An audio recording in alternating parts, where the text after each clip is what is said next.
What happens when you don't heal emotional wounds in your conflict conversations?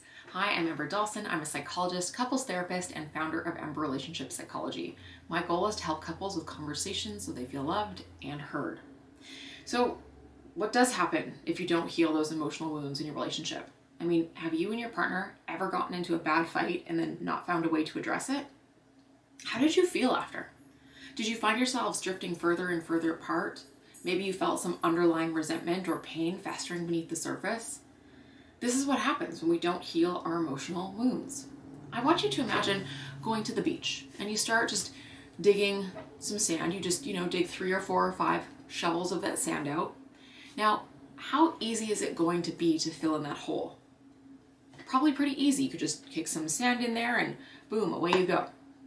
Now, if I go to that beach and I dig for 2 days, 2 hours, 2 weeks, 2 months, 2 years, how hard is it going to be to fill that hole? The same thing is true for relationships. If we just have a little fight and then we work to repair it, we fill in the hole, it happens quickly. But in relationships, if we have a fight and it's compounded by another fight, that's compounded by another fight, which is compounded by the growing distance between you. You feel like 2 separate islands that can't find their way back to each other. You're going to have a really hard time, or it's going to take a really long time to fill in that hole. Relationships are all about ruptures and repairs. So conflicts are the rupture, and finding your way back to each other, how you make it better, is the repair. So you want to find a way to heal those emotional wounds so that you don't dig a hole so deep that you can't fill it.